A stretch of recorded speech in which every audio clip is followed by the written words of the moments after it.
You might be in a situation where you're getting out of the military, you don't have an opportunity. So developing your personal brand first and foremost is absolutely essential. And when I say brand, I'm talking about how do you articulate your value? What are the values you live by in your personal life, right? You know, you live by trust, you live by camaraderie. What are the things that people actually care about?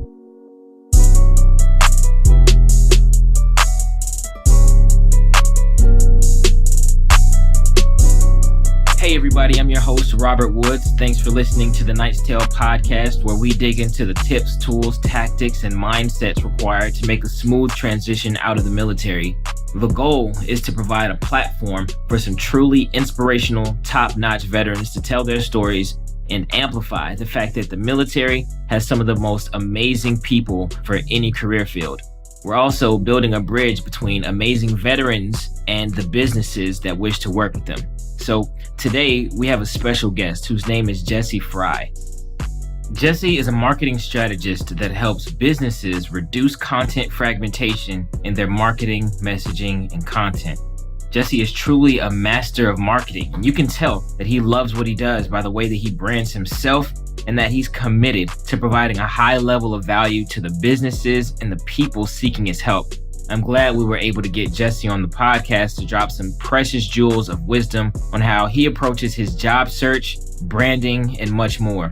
So here's our interview with U.S. Coast Guard veteran, Jesse Frye. Jesse, how are you doing today? Good, Robert. How are you doing today? Pretty good. Would you mind letting people know your story and where you're from and things like that? Yeah, sure. So grew up in Western Pennsylvania outside of Pittsburgh till I graduated high school, joined the military, Coast Guard. So I'm a Coast Guard vet, joined in 1995, did some time, did my 4 years, then got out, was a reservist. And I've worked in a variety of capacities in sales and marketing over my career. Now I reside in the mountains of North Carolina. I was working a W-2 job until September 7th and was laid off. So now I'm in the transition of either A, deciding to take another W-2 job somewhere, or B, to actually go back out on my own as I once did before. Okay, awesome. And so what's a W-2 job? On September 7th, I was working as a director of client services for a marketing agency. So, W-2 is just you're working for someone else. When you're working for yourself, it's a 1099, right? So all the government documents, DD-214 when you're in the military, it's a W-2 when you're working for the man, as they say, right? Right. So when you were transitioning out of the military, what was your mindset like? What were you thinking? What were your plans at the time? My situation was probably different than I've read a lot of people on Facebook groups, LinkedIn groups of the challenges that they're facing now. Mine was a little different. When I was getting out, I had actually a job. I had a position with a defense contractor. I worked at the Space and Naval Warfare Systems Center in San Diego as a Coast Guard Navy contractor working on command and control systems. So I was lucky that I actually had something at the time. But I still struggled because when you're changing jobs every 2 years in the military, is what I did in the Coast Guard, you pretty much move to a new unit every 2 years. That mindset was difficult to come into the civilian world because I got bored very quickly. Working in a military unit, Coast Guard unit, doing search and rescue, drug enforcement operations, and then you go to a 9-to-5 job. I was bored out of my mind in my first year and a half. Right. That's awesome. Same thing, I was looking on the Veteran Mentor Network and other things, just seeing people kind of struggling a little bit to find an opportunity. It's cool that you got something right out of the gate. And what kind of skills would you say really helped complement or things that you learned in the military that helped complement your career outside of the military? That's a great question. And I think that's probably one of the biggest challenges that a lot of military people have, is that they don't necessarily know how to translate that military experience with business experience or whatever field that they're interested in. For me, I joined when I was 19. I waited a year and then joined. My first supervisor position was whenever I was 20 years old, right? So I was managing a combat information center on a Coast Guard ship. We had probably 250 people on the ship. It was very high stress. You work 12 on, 12 off, pretty much 6 months out of the year. the skills that I took from that was really being able to handle stressful situations, being able to decipher information quickly and make decisions on the moment, right? Many people that don't have military experience, they don't have those skills. They can't make decisions quickly because in the military, your decisions are life or death in some situations. Sometimes it's life or death for you. Sometimes it's life or death for your unit, life or death for civilians. And I think that's a skill that a lot of military people don't necessarily take to the table. I was managing a team of people in my last role, and they were always stressed out. Like every day they were stressed out. And I always said to them, nobody's dying, right? Like when if the IT system goes down for an hour, or the phone system goes down for an hour, or if the marketing campaign doesn't work, or you don't hit your sales number this month, nobody's dying, right? And so I think sometimes it's not always the hard skills, right? It's not the computer typing skills or the Cisco networking skills if you're in networking, or the sales skills.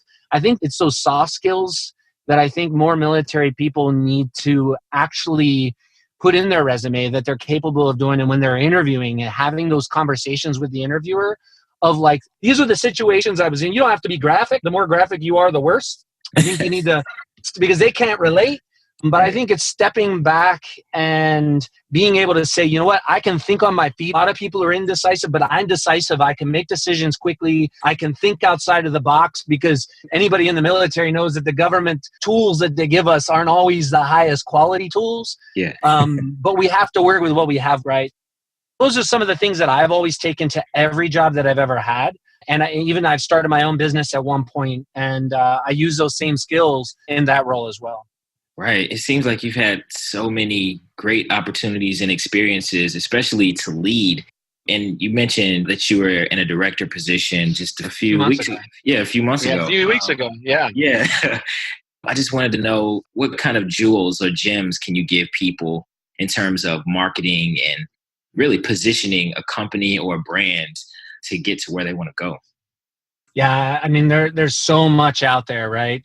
Before we started, I was talking about some of the things that I'm personally doing, right? So I think we have to look at our personal brand first. A lot of the people listening to this, including yourself, right? You might be in a situation where you're getting out of the military. You don't have an opportunity. So developing your personal brand first and foremost is absolutely essential. And when I say brand, I'm talking about, how do you articulate your value? What are the values you live by in your personal life, right? You live by trust. You live by camaraderie. What are the things that people actually care about? And I recently took a course. The course is through a company called StoryBrand. You can go to storybrand.com, and they teach really basic methodologies on marketing messaging. And it's all about trying to get into the mind of the internal feelings that people have. What are the internal problems? So if you're actually out interviewing for a job, think about, like, what does that interview really care about when they're hiring you?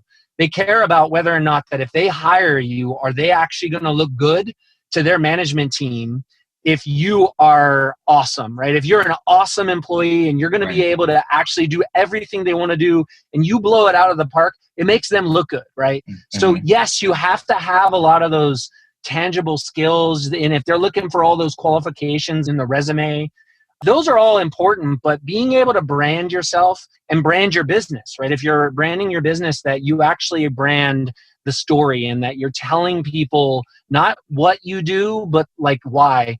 There's a video everybody could go to. Just Google Simon Sinek, Start With Why. And he wrote a book called Start With Why. You don't even need to read a book. Just watch this 30-minute video on YouTube, Start With Why. And he talks about like why you do what you do, not how you do what you do. As a military person, if you go into an interview and you only tell people the how and the what you did in the military, not your why story, nobody's ever going to really believe you. If you tell the why, you're going to connect to them on an intellectual and emotional level. And that's why people buy things. They buy things based on intellectual and emotional connections. Wow, that's amazing. So what types of tools do you use to try to reach out to companies? I remember you mentioned that there's some things that you're doing on LinkedIn in order to get your resume seen. What were you using? Yeah, so I've done quite a bit. I ran actually Facebook and LinkedIn ads. I spent about $150 running those ads. You have to be very targeted. You can sometimes even target specific companies. So if you can narrow down your search to If you were a logistics person in the Army, maybe you're going to look for companies where your skills in the Army are going to apply to something specific, right? So you look for companies that might have jobs open in your skills. You can actually run Facebook ads. They have to typically be graphic. You have to keep your messages to a minimum. You could have them linked to your Facebook page. I actually created a website, jessefrye.com. They go to that website and I actually have a landing page that tells about me. I have my resume on there. It got in front of over 1,300 people in the first 2 weeks. Wow. And on LinkedIn, I had people clicking and looking, people connecting with me on LinkedIn, and I've had interviews. One of the things that we didn't talk about is I always kind of believe everybody has to have a side hustle. Even when I was working in my last job, I had a side hustle making money. So when I was laid off, I'm not in that desperation mode, right? So I can be a little picky as to what I'm actually selecting. Some of the other tools you asked, post articles on LinkedIn. If you're on LinkedIn, they have the ability to post a post and post an article. Click article, write a post. Make sure you check it for grammar and typos. You could use grammarly.com. I think they have a free version or it's quite cheap. Check your grammar when you're typing stuff, right? Even me as a marketer, I still make mistakes. Check your grammar, write an article about a topic in your field that you're looking for. So if you're a IT person looking for an IT job, write articles about things that you know about. If you were in the military, write articles about your experience in doing what you did. If you were leading people, talk about leadership. Talk about the people you led and how they changed because of how you led and how you saw other leaders and give kudos to other people. That's all that personal branding piece, right? Mm-hmm. So the LinkedIn ads, Facebook ads, if you don't have any money, obviously that doesn't work. But there's other things that you could do is Twitter post, LinkedIn post, Instagram post, all linking back to your LinkedIn profile or your Facebook profile and have your resume up there. Make it easy for people to see your resume. Right. That was gold right there. And I feel like you're a master of marketing and branding, especially when I go to your website. Right off the bat, you let people know what you're about. You say, I am not a general marketer. I have spent the last 10 years in product and content marketing roles. This is not the run-of-the-mill guy. I'm not entry level, so please don't assume that. Right. And then at the bottom, there's a link to schedule an interview with you. I don't think I've seen that before. Is that something that did you pick that up somewhere, or did you just realize that, hey, this is a good idea, I should do it? A lot of companies do it. There's a lot of tools out there. Calendly.com. I use Meetingbird. They're all free tools. So everybody could use these free tools. There's a lot of free places you could create a website of your own. They're very easy. I use Squarespace. I think I paid $49 a year for my website. Now I had to buy my domain. I bought that on GoDaddy for probably $1.50 or something. And then I had to pay hosting. But I look at it this way. There's always a little bit of an investment. I'm willing to make an investment in order to be where I want to be. So I don't want any job. If I'm going to go and work for somebody else, I want to work for somebody I'm going to admire. I want to work for a brand or a company that I'm going to admire because it's going to give me purpose to wake up in the morning and actually want to be there. If you start your own business, you could use Calendly to have people, call to action, have them schedule an intake meeting for you. Spend 15 to 30 minutes for free talking about what they're looking for and the challenges they're looking for. And so I look at a job search, I'm selling myself, right? So it's not just a job, and it's exhausting, right? You've done it. Many of the people that are listening, they've done it too, right? It's exhausting to look for a job. So you might as well put forth the time and effort and treat it as you're branding yourself, you're selling yourself. And, I once had a guy, I applied for a position and they had just filled the job 3 days before. He said, man, I really am sorry. He said, I looked at your resume. Your resume is amazing. And he said, it's one of the nicest resumes I have ever seen. And I've seen a lot. And I said, well, I'm a marketer. If my resume doesn't look damn good, then what am I doing here? Right. And he's like, all right, touche. I understand now. Wow. I feel like you can make lasting impressions, just with your brand alone. That's awesome. Even if you don't get the job for a company off the bat, right? It could be a connection that you can create that may be beneficial to you at some other time in your career. So I always look at every interaction that I have as always a potential for a friendship, for a connection. Maybe I could help them at some point in my future. In marketing, it's no different. People buy from companies that they believe and trust. They want to buy from people that are good, right? There's some crappy people out there that want to buy crappy products from crappy people, but the reality is we all want to buy good things from good people. So it's like, do you want to hire somebody that's good and that's really thoughtful and creative? And if I'm a marketer, I have to sell myself as a marketer. Right. So you mentioned making sure you get to where you want to be. You don't just want to get any job. Do you have a specific vision of what kind of job or what kind of role or business you want to work in? Yeah, I mean, I worked for General Electric for 7 years. That was a multi-billion-dollar corporation. For me, I do coaching 3 days a week with a life coach. I wrote down what is my ideal, what's my dream job, right? There are certain types of companies. There's companies that, typically are a little bit bigger than a startup company because they're a little bit more financially stable. I've been laid off twice in the last 5 years because the companies aren't necessarily financially stable. So companies that are, 10 to $100 million, companies that are delivering technology products, because I'm a technologist at heart, and working for someone that actually has ethics and morals. I mentioned earlier that you have to admire the person that you're working with. So for me, I do research a lot before I interview. I don't just research the company. I research the employees, the CEOs. I try to find videos of the CEO talking and just look at what is their bigger mission. Do they serve a higher purpose? Such as, do they give back to their community? Do they donate a certain portions of their proceeds to a nonprofit or other type of organizations? Do they offer a program for their employees to volunteer in their community and give them time off, 8 hours a month or 4 hours a month or something, where their employees can volunteer for an organization of their choice? So I don't just look at the type of company and the industry. I really look at the whole company, because I've worked for a lot of really great companies and I've worked for a few really lousy companies. And finding a company that has a higher purpose, you ultimately end up being happier there. That makes perfect sense. And it sounds really practical. And I think that's great advice. And you mentioned having a coach. I myself have 2 coaches, business and personal, but I wanted to know your experience with coaches, how you approach that situation. Right. My coaching is a little different, whereas it's actually bidirectional coaching, which basically means it's a peer. It's somebody that has experience. They're a professional, and I coach them every other day. And so we meet Monday, Wednesday, Friday. If I coach him on Monday, he coaches me on Wednesday. And what that allows you to do is it gives you a different approach to the coaching. And there's a lot of books out there on what types of questions to ask if you're coaching. But what's great about that is you can hire a coach and they'll charge you whatever, they charge per month. I've had that before as well. But I found that when you find another peer that's willing to do peer-to-peer coaching, they hold you accountable more frequently and they really get you outside of your box. But when you're coaching them, you actually are also coaching yourself in that process.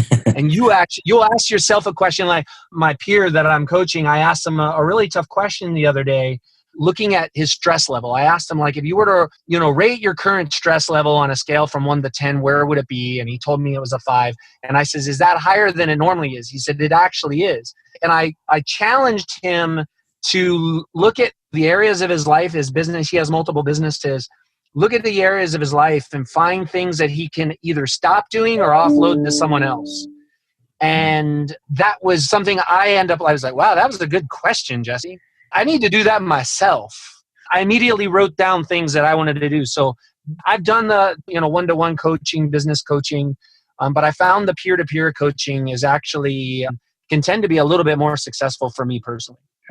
That's awesome. So yeah, and what you said reminds me of the Ray Dalio approach to just being radically honest, but always asking questions, because, when you ask really good questions, you typically get thoughtful answers. And I feel like that's the way that you make the most progress.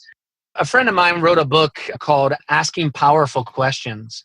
It's one of those books where it really breaks down the it almost dissects questions and how to have powerful communications and conversations. Actually, I think it's called How to Have Powerful Conversations.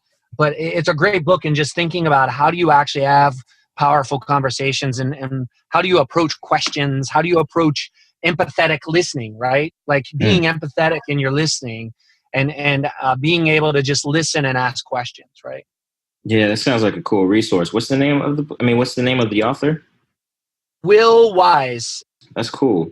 And I'm sure, you have to jump soon, but I wanted to, just ask you if there was anything that you would say to the person that's transitioning or in a similar position as myself or you. Like, what kind of advice would you give them as far as how to advance their career or their business? Doing a little introspection first is really key. Making sure that you really ask yourself the questions of what you're going to truly want, to be happy, right? That's the first step. The second step is to be patient. I saw a gentleman online. He was looking for jobs for months now, and he said that he's not getting out of the military for 6 months. And I responded to his LinkedIn post and I said, the people that are looking for, that have job openings today, they're not looking for somebody that's getting out of the military 4 to 6 months from now. So I would say be patient.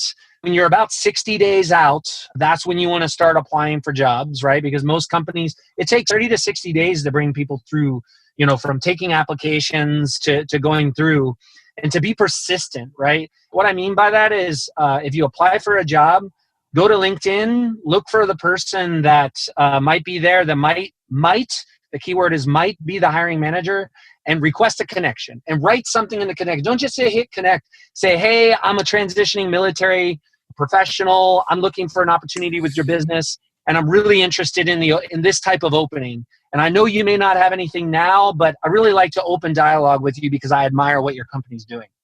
And just be very concise and simple, and just be persistent and be patient, and don't get frustrated because you know what? You're going to get rejection letters. You're going to get automatic rejection letters because your resume doesn't have keywords. Most people, they don't know this, but your resume is not always looked at by people. It's looked at by computer systems. So you have to, I would say, go and look at, there's a term, I don't know what the acronym stands for, but it's ATS, resume format. I think it's application tracking system, resume. And you want one that's very basic, because if you put your resume in and it's all over the map, your data doesn't get put into their application system automatically, and then it will automatically get rejected. So that's something a lot of people aren't aware of. So that's one tip. And the other tip is just like be yourself, right? When you go into an interview, be yourself, be open, be honest, not too honest. The one thing I realized when I was getting out of the military is I had to change some of my ways. What you get away with in the military, you may not get away with in the civilian world. So I think being able to, kind of adapt your personality a little bit to the civilian world, it does take a little bit of change. And it took me a few years to figure that out. That makes so much sense. And Jesse, man, I really appreciate your time today on this call. And I'm sure the listeners have gotten some value from your words of wisdom. And I really look forward to hearing about your next role and your next opportunity to see how that goes. Yeah, I appreciate it. And I would definitely encourage anybody that's looking, connect with as many people as you can. Don't be afraid to, connect with others. Connect with me on LinkedIn. And, if I can help you, you can help me. I think that's like, especially for military people, like whether you are former Marines, Army, Air Force, Navy, Coast Guard, we all make fun of each other, right? And we have, I once saw something that we're entitled to that, right? We're entitled to make fun of each other. Civilians can't do that, but we are entitled to do that. But at the end of the day, we all served a higher purpose, right? Which was serving our country, being part of, a brotherhood, sisterhood inside of the military. And I think at the end of the day, we had each other's back in the military. We have to think the same way in the civilian world. Wow, that's awesome. Well, ladies and gentlemen, we have been blessed with the opportunity to speak with Jesse Frye. Thanks a lot, Jesse. Thank you, Robert. Thank you so much. You too. All right, have a good day. You too. Bye now.